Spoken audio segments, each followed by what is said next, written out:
మరణాత అనుదిన మన్నా అను ఆధ్యాత్మిక వర్తమానాల శీర్షికను ప్రతిదినం మీ దాకా అందించుటకు ప్రభు ఎంతగానో కృప చూపిస్తున్నారు.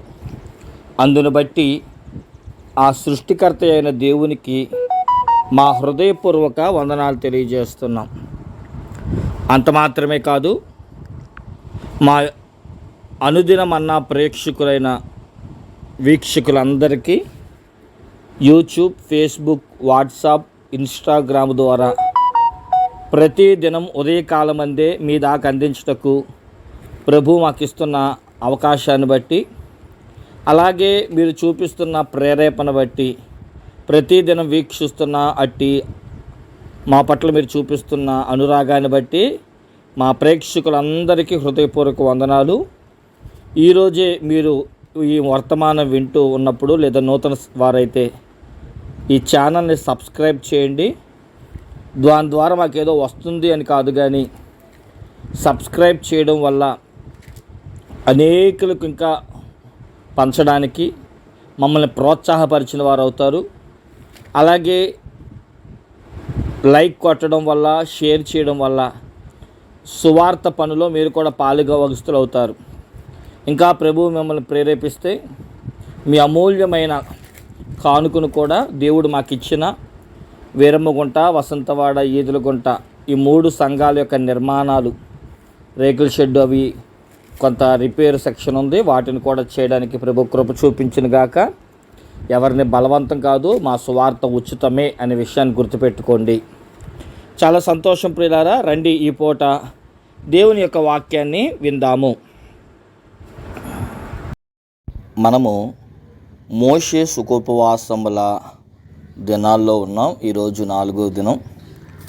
నిర్గమకాండము 4వ అధ్యాయము 9వ వచనాన్ని మనం ధ్యానం చేసుకుందాం.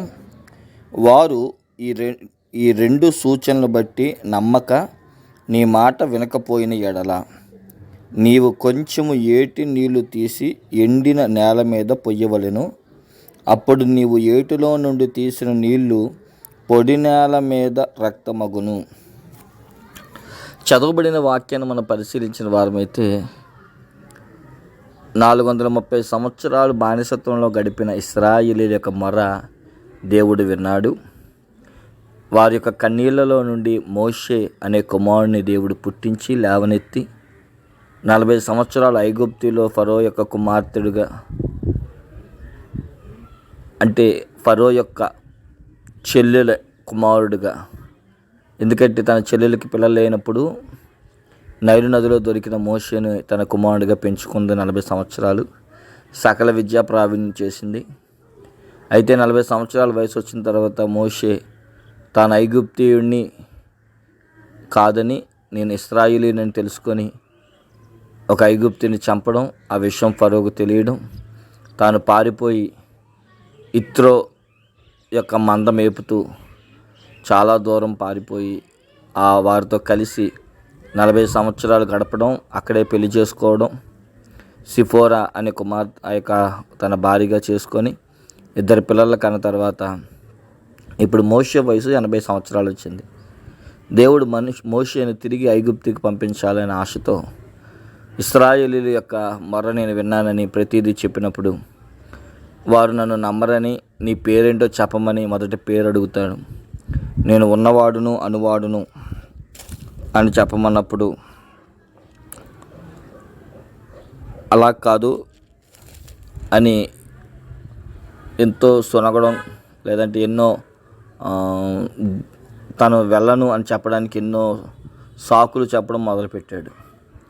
దేవుడు మోషేకి 3 సూచనలు ఇచ్చాడు.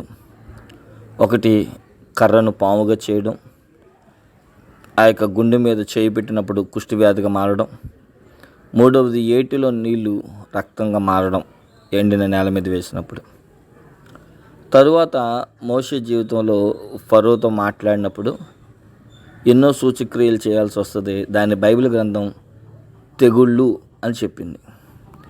నేను చదివిన ఈ 4వ అధ్యాయం 9వ వచనంలో అదొక తెగుల్లో ఒక తెగులు, ఏటిలో నీళ్లు రక్తం ఒకట.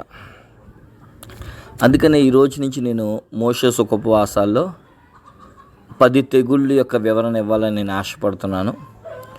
కాబట్టి చాలా క్లుప్తంగా, చాలా తక్కువ సమయంలో మీ అందరికీ నేను వివరించడానికి ప్రభునందు ఇష్టపడుతున్నాను. ఈ రోజు నుంచి వరుసగా మోషే జీవితంలో తన చేత దేవుడు చేయించిన ఐగుప్తీయుల యొక్క మీదకు వచ్చిన ఆ తెగుళ్ళు, అసలు తెగుళ్ళు ఎందుకు వచ్చినాయి?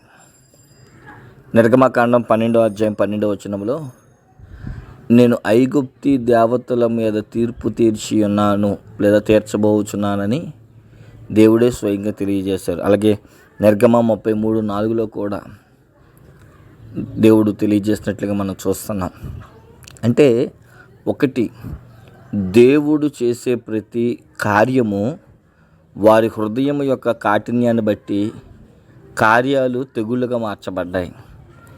రెండవది, దేవుని గొప్పతనం తెలియాలి. ఎందుకంటే ప్రతిసారి ఫరో యెహోవా ఎవడు అని అంటున్నాడు. అంటే తన ఉద్దేశం, మాకింతమంది దేవతలు ఇక ఉన్నారు కనుక ఇక మాకు దేవుడు ఎందుకు, ఇంకా యెహోవా ఎందుకు, మాకు కొత్తగా అవసరం లేదు అన్నట్లుగా భ్రమలో జీవిస్తున్నాడు.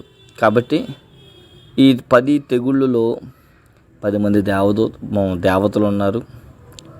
దీన్ని నేను కేవలం వాక్యానుసారంగానే చెప్తున్నాను తప్ప అర్థమయ్యేటట్లు ఎవరిని విమర్శించట్లేదనే విషయాన్ని జ్ఞాపకం చేసుకొని, మొట్టమొదటి తెగులు నిర్గమకాండం 7వ అధ్యాయం 15వ వచనం కాడి నుంచి మనం చదువుకుంటే ప్రియులారా, అక్కడ మనకు కనబడే మాట ఏంటనంటే, ఈ ఏటిలో నీళ్లు కర్రతో తాకినప్పుడు రక్తమయ్యే అనుభవాన్ని మనం చూస్తున్నాం.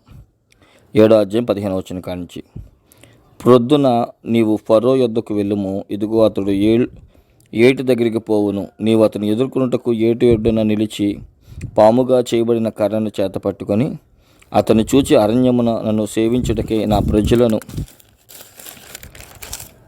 పోనిమ్మని ఆజ్ఞాపించుటకు గాను హెబ్రీయుల దేవుడైన యెహోవా నన్ను నీ యొద్దకు పంపెను.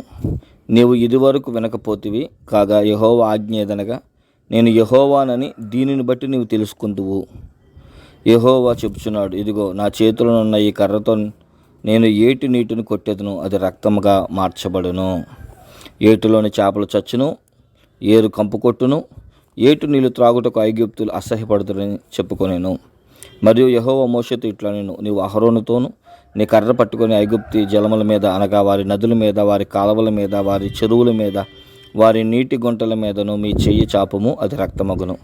ఐగుప్తు దేశమంతటియును మ్రాను పాత్రలోను రాతి పాత్రలోను రక్తముగా ఉండినని అతనితో చెప్పమనెను. యెహోవా ఆజ్ఞాపించినట్లు మోషే అహరోనులు చేసిరి. అతడు ఫరో ఎదుటను అతని సేవకుల ఎదుటను తన కర్రను పైకెత్తి ఏటి నీళ్లు కొట్టగా ఏటి నీళ్ళన్నీ రక్తంగా మార్చబడిను. ఏటిలోని చేపలు చచ్చును, ఏబు కంపు కొట్టుకొడును. ఐగుప్తీయులు ఏటి నీళ్లు త్రాగలేకపోయిరి, ఐగుప్తు దేశమంతయు రక్తముగా ఉండెను. ఐగుప్తు శకునగాండ్రులు కూడా తమ మంత్రముల చేత అట్లు చేయగా యెహోవా చెప్పినట్లు ఫరో హృదయం కఠినమాయెను. అతడు మోషే అహరోనుల మాట వినకపోయిరి. జరిగిన దాన్ని మనసు పెట్టక ఫరో తిరిగి తన ఇంటికి వెళ్ళెను. అయితే ఐగుప్తులు ఏటి నీళ్లు త్రాగలేక త్రాగు నీళ్లు కొరకు ఏటి ప్రక్కల తవ్విరి. యెహోవా ఏటిని కొట్టి 7 దినములైన తరువాత, వినండి ప్రియులారా, నీళ్లు రక్తముగా మార్చబడుట. ఇది మొదటి తెగులు. 10 తెగుళ్ళు, రోజుకొక తెగుళ్ళు గురించిన అనుభవం మీకు చెప్తాను. చాలా క్లుప్తంగా చెప్తాను. 1, నీళ్లు రక్తంగా మార్చబడుట. నీళ్లు రక్తంగా ఎందుకు దేవుడు మార్చాలనుకున్నాడు?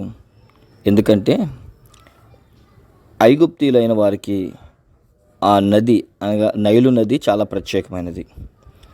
ఐగుప్తీయులు నైలు నదిని జీవధార లేదా జీవనది అని పిలుస్తారు.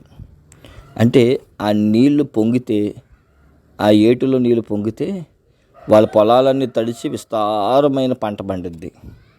ఆ నీళ్ళ ద్వారానే వారి జీవితంలో ఒక జీవనం కొనసాగుతుంది. అలాంటి నీళ్ళు వారు ఒక దేవుడిగా వాళ్ళు కొలుస్తారు. దాన్నే గాడ్ ఆఫ్ నైలు దేవత అని. ఆలోచన చేయండి ప్రియులారా, మనం గమనించిన వారమైతే ఆ దేవత పేరు ఏంటయ్యా అంటే హబ్బీ అనే దేవత నైలు దేవతగా వారు పూజిస్తారు. కాబట్టి 1, ఇక్కడ దేవత పేరు హబ్బీ. కాబట్టి ఏదైతే నీళ్లు జీవనాధారం అనుకుంటున్నారో, అది జీవనది అనుకుంటున్నారో, ఆ దేవతకు మించిన వాడు దేవుడు అని చెప్పడానికి దేవుడు ఇక్కడ తన కార్యాన్ని చూపించాడు. 7 రోజులు వాళ్ళు నీళ్లు తాగలేకపోయారు. 7 రోజులు ఆ నీళ్లు యొక్క అనుభవం ఏంటి? అక్కడ బైబిల్ స్పష్టంగా చెప్తున్న మాట ఏంటంటే, ఏటిలో చేపలు చచ్చెను, ఏరు కంపు కొట్టబడెను, మూడవది త్రాగుటకు ఐగుప్తులు అసహ్యపడిరి. అంటే ఇలా చెప్పుకోవచ్చు, ఏటిలో నీళ్ళు చేపలు చావడం అంటే విషంగా మారింది, నీళ్లు విషంగా మారాయి. రెండవది నీళ్లు కంపు కొట్టబడ్డాయి. 3 నీళ్ళ కోసం ఐగుప్తీయులు 7 రోజులు ఇబ్బందులు పడ్డారు. దేవుడు ఎవరో అని చెప్పి అన్నందుకు ఐగుప్తీయులందరూ కూడా బాధపడ్డారు. ఇది ఎంతవరకు నిజమండి పాస్టర్ గారు అని ఒకవేళ ఎవరైనా నమ్మక క్రైస్తవులు కానీ ఎవరైనా అడిగితే, దీనికి సైంటిఫిక్ ఎవిడెన్స్ పరిశోధన శాస్త్రులు అది ఎంతవరకు నిజం అని చెప్పి పరిశోధన చేయగా, ఆ నైలు నదిలో ఆల్గయి అనే ఒక కిమి వాళ్ళకి దొరికింది. అది ఎరుపును ఉత్పత్తి చేసినట్లుగా అదొక కెమికల్గా వాళ్ళు సైంటిఫిక్ ప్రూఫ్ ఇచ్చారు. అవును, ఈ ఆల్గయి అనే ఈ యొక్క కెమికల్ బట్టి ఖచ్చితంగా నైలు నది ఎరుపెక్కింది, కంపు కొట్టింది, అందులో చేపలు చచ్చిపోయాయి అని మనం నమ్మచ్చు. ఇదిగో దానికి సైంటిఫిక్ ఆధారం అని చెప్పి ఖచ్చితంగా సైంటిఫిక్ ప్రూఫ్తో మొదటి తెగులు ఖచ్చితంగా జరిగింది అని రూఢీపరిచారు. ఇందులో దేవుని గొప్పతనం ఏంటో, దేవుడు శత్రువైన ఐగుప్తు దేవత మీద ఏ విధంగా యుద్ధం చేశాడో మనం జ్ఞాపకం చేసుకోవచ్చు. ఇశ్రాయేలుని దేవుడిని విడిచిపెట్టలేదు, ఐగుప్తులనేమి దేవుడు అసహ్యపడలేదు. కానీ దేవుడు ఎవరో అని అడిగిన వారికి దేవుడు సైంటిఫిక్ ఎవిడెన్స్, రెండవది ఏదైతే దేన్ని చూసేది గర్వపడుతున్నారో దాన్ని దేవుడు పారదోలాడు. ఈ నీళ్లు రక్తంగా మార్చడం వలన దేవుని గొప్పతనం ఏంటో బయలుపడుతుంది. అవును, యేసుక్రీస్తు ప్రభువారు గొప్ప దేవుడు. ఆయన ఒక్కడే జీవనాధారమైన దేవుడు. నేనే మార్గము, నేనే సత్యము, నేనే జీవము అని చెప్పిన ఆ సృష్టికర్త అయిన యేసుక్రీస్తుని మీ సొంత రక్షకుడిగా మనం అంగీకరించవలసిన వారమే ఉన్నాం. ఎందుకంటే ఆయనే సృష్టికి ప్రదాత. ఆయనకి మించిన వారు లేరు, ఆయనకి సాటి అయిన వారు లేరని గమనించి ఈ మొదటి తెగుళ్ళ ద్వారా దేవుని గొప్పతనాన్ని తెలుసుకుందాం. ఇంకొక మాట చెప్పమంటారా? ఐగుప్తు శకునగాండ్రులు కూడా ఈ పని చేశారు. మ్యూజిషియన్స్ కూడా ఐగుప్తు శకునగాండ్రులు కూడా ఈ పని చేయగలిగారు. కానీ తదుపరి రానున్న తెగుళ్ళలో అది దేవుని శక్తి అని వాళ్ళే స్వయంగా ఒప్పుకోవాల్సిన పరిస్థితి వచ్చింది. ఇది ఎందుకు చేయగలిగారు అంటే దేవుడు అవకాశం ఇచ్చాడు వారికి కూడా. ఒకేసారి అందరూ మారరు కదా. కాబట్టి మన జీవితంలో కూడా ఇంతవరకు దేవుడు అవకాశం ఇస్తూ వచ్చాడు. ఇంతవరకు దేన్ని చూసి గర్విస్తున్నావో దాన్ని దేవుడు లేకుండా చేస్తే నీ పరిస్థితి ఏంటో గమనించి ఆ దేవుడిని మనం సొంత రక్షకుడికి అంగీకరిద్దాం. ఆయన కృప, దీవెన, ఆశీర్వాదం ఈ మొదటి తెగులు ద్వారా మనము ప్రభు గొప్పతనాన్ని గమనించి ఆయనను అంగీకరిద్దాం. ఆయన కృప మనకు తోడైండును గాక. ఆమేన్. ప్రార్థన. మహాపరిశుద్ధుడైన మా తండ్రి, నీ పరిశుద్ధమైన నామమునకు స్తోత్రములు. అనుదిన మన్నాలో ఏ వాక్యమైతే నాయన అందిస్తూ ఉన్నామో ప్రతి వాక్యమును మీరు దీవించండి, ఆశీర్వదించండి. నిండైన దీవెన, మెండైన ఆశీర్వాదములు నీ శిలువ రక్తములో వారి అనారోగ్యము నుండి విడిపించి, వ్యాధి బాధ నుండి తగ్గించి, ఆరోగ్యమును, ఆయుష్నిచ్చి నీ బిడ్డలను కాపాడమని ప్రార్థిస్తున్నాం. విన్న వాక్యమును ప్రకటించబడిన నాకును విన్న బిడ్డలకును నీ దీవెన అనుగ్రహించమని, మా కొరకు కలవరి శిలువలో మరణించి తిరిగి లేచి మృత్యువు జేడై మమ్మలను ఆశీర్వదిస్తున్న త్రియేక దేవుని యొక్క దీవెన మాకు మా పరిచర్యకు అనుగ్రహించబడును గాక. ఆమెన్. మరణాత.